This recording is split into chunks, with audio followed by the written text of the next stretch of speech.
So, the aftermath now of UFC 251. Was it a success? So, looking back at a lot of the fights and a lot of what happened, it's had its moment where it's a 50-50 one, I think. There were some good fights, definitely some good fights to enjoy. There was a lot of issues, I believe, myself, just my opinion, on what happened with the one of the fights with reffing, but we'll get into that. So I'm just going to do the main card today. So we're going to start off with the Amanda Ribas and Paige VanZant. So that fight was, well, pretty quick. Round one, about 2 minutes in. I think it was just a very dominant performance by Amanda. She definitely, I think, outskilled Paige. I think she has, I know Paige, there were a lot of talks, I think, of her leaving UFC. I don't think she needs to. I just think her training needs to improve. I think pressure, I don't think she hacked it. There was a lot of, she just kind of folded a little bit as the match was going on. But I definitely believe she can still perform in the UFC, for sure, definitely. Definite fight of the night, Jessica Andrade versus Thug Rose. I can't even say this, so I'm not even going to bother. Rose was, it was a very good fight, very good for scrap, and it kind of was very similar to how the first fight went. Definitely Rose outskilled her completely.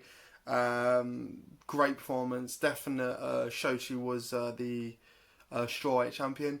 It'll be interesting to see if she goes for the title shot next. I think she's got to maybe fight someone else before she goes for the title shot. Very interesting, but she definitely is a contender. Definitely very solid performance and definitely worth the fight of the night bonus for sure. Definitely those two pop a great scrap and definitely exciting to watch. Now this one, Peter Yan versus Jose Aldo. So if you watch the fight, you'll see towards the end that this meme summed the whole end of the fight. The referee should have stopped it sooner rather than later because Jose Aldo was on the floor bleeding. He took an absolute pounding and it was a good fight. He had some moments, Jose Aldo, but it just showed Peter Yan was just top of the game. I really do believe Peter Yan is definitely the best bantamweight fighter out there. I don't think even if Henry Cejudo came back to try fight him again, I doubt very much that he could beat Peter Yan. I mean, he's a different level. His Muay Thai is brilliant. He's just dominant through the whole fight, and his gas tank was just incredible. Like, full respect to him. Definitely deserved to win that fight. Just Jose Aldo. He, like I say, he's one of the best flyweights out there, and it's so hard because really, Jose Aldo was kind of a dominant fighter when I started watching MMA. And to see him kind of lose the way he did was kind of disappointing because part of me wanted him to win because he was so good at featherweight. And obviously he's going for the double. Will he get another chance again? I don't know. I think obviously now he's had 2 back-to-back losses. The first one at bantamweight against Marlon Moraes. Should have won. But didn't. Will he carry on to go and win this fight? Win the title. I think he's got to fight a few more people, and I can see Peter Yan being quite dominant in the future. I mean, there's a lot of hot prospects in the bantamweight. Cody Garbrandt, he's coming back. He's back, and he's got potential to win. I mean, obviously his last fight was a great knockout, well timed, former champion, so he knows what to do. Then you got Sean O'Malley, a very, very interesting fighter, very skilled and very confident. Could definitely see him winning it. So it'll be interesting. Bantamweight's kind of opened up again, which is good. It's definitely good, and I'm looking forward to seeing Peter Yan fight again. Enjoyed it very much. Thought he's a very good fighter. Really, really appreciate his style, and definitely again, just poor reffing really. I think was one of the problems with Fight Island because I thought the event was run so well and should have really stopped it sooner because it gets to the point where it's like, look, you know he's not going to carry on, and you know he doesn't deserve to take that pounding. You know, put some respect on him. It just made him look a lot worse than it needed to. Ref should have called it. I appreciate referee's opinion on the defence of the fighter, but if you look at it, someone, you know, he deserved to be stopped. So yeah, P.Yan, spectacular fighter. Well done to him. Looking forward to see his next fight. Hopefully. Very interesting if he goes up to featherweight, because I could really see him doing really well there, but we'll see. Yeah, P.Yan, top fighter. Talking about the featherweights, Alexander Volkanovski versus Max Holloway. So I'm a big fan of Max Holloway. I think he is a amazing fighter, one of the best featherweights out there.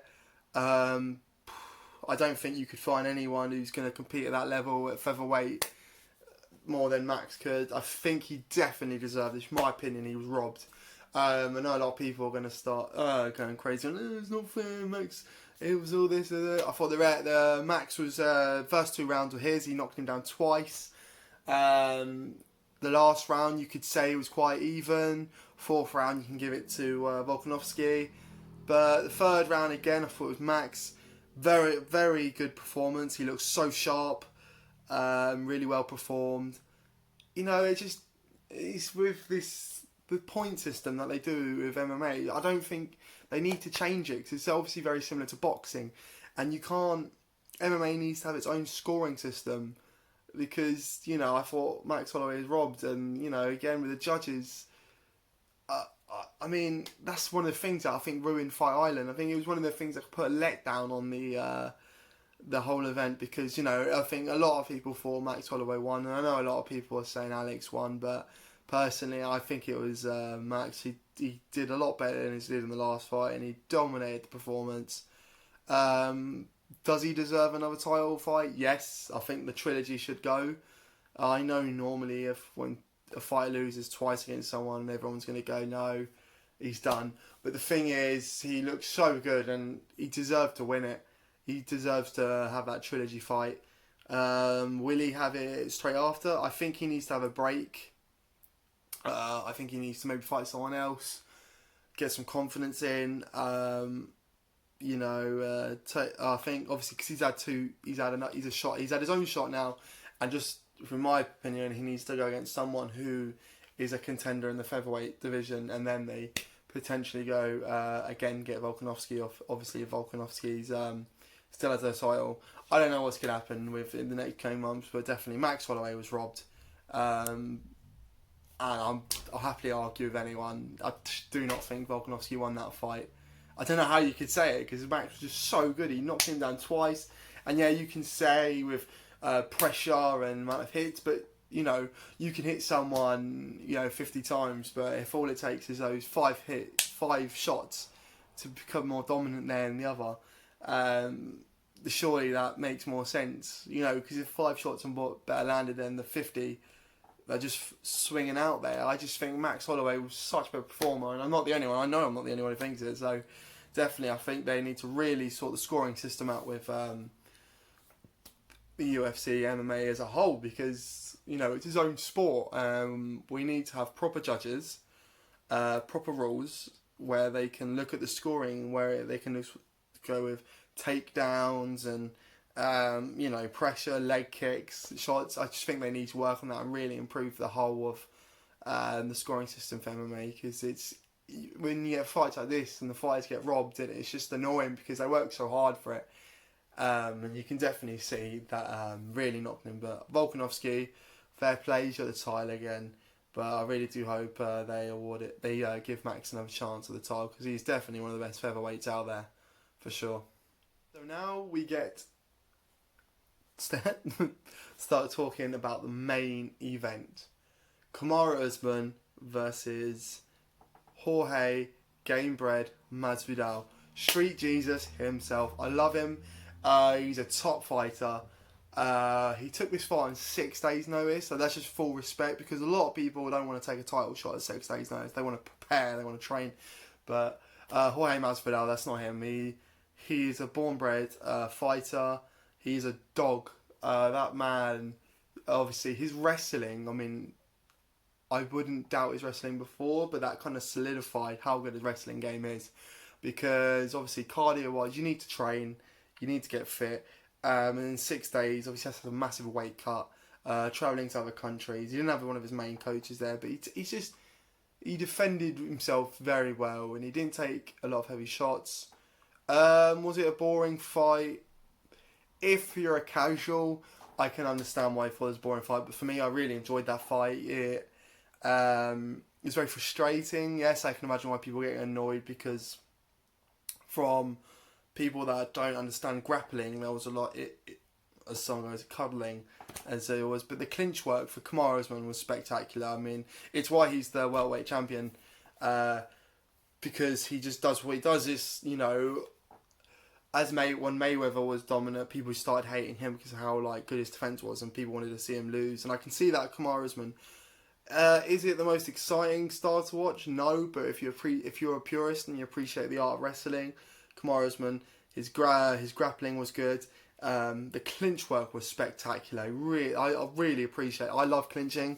I think it's very underrated in martial arts. Clinching is so important, and how we demonstrate that with class. Yes, he stomped on his feet, but the people you need to realise that MMA stands for mixed martial arts, and some people are just dominant wrestlers, and the stomping on the feet, it's a tactic, it's allowed, it's not illegal. But with the shoulder shots, realistically, if Kamaru Usman wanted to go toe-to-toe boxing, kickboxing with Jorge Masvidal, it's a stupid idea, because this guy has, if you've seen him against Ben Askren, he's destroyed. He knocked Ben Askren out. He's got the quickest knockout in history. He destroyed Darren Till, at the time, a solid welterweight, who's arguably one of the best standing welterweights at his time. And he just dismantled Nate Diaz. He made Nate Diaz look like a chump. I wanted Masvidal to win for sure, because his technique and style was spectacular. He's just very, very good, very accurate puncher. But yeah, he did well in the clinch. He landed some good elbows. He's very good in the inside. Definitely. Does he deserve another shot? Most definitely. He deserves props for taking that on 6 days' notice for sure, and managing to somehow make weight. And he went a full 25 minutes. Not many fighters can do that. He definitely deserves the respect. I would like to see him against Colby Covington. I think that'd be a quality fight. I think he takes Colby Covington. Usman is going to be a very dominant fighter, and he's going to be very tricky to beat. There's not many people, I don't think, at his level. People want to see a more exciting fight. You've got to realise what he did against Woodley. Woodley's a boring fighter. He made Woodley look like absolutely nothing. And to be honest, when I watched him against Colby Covington, he destroyed him. They didn't wrestle. They just went box for box, punches. They slugged it out, and that's what people want to see. But they complain when the guy does his wrestling against someone who's not really a wrestler. You know, he's got to use his fight IQ there. And if someone's really good at punching, I don't want them to go toe to toe with me. I'm going to clinch, and I'm going to take him down wrestling wise. But mad respect for Jorge Masvidal. Look forward to seeing him fight soon. He definitely deserves the respect. In my eyes, he's not a loser. He may have lost the fight, but he definitely got a lot of respect. Same with Usman. He's definitely going to be a very dominant champion.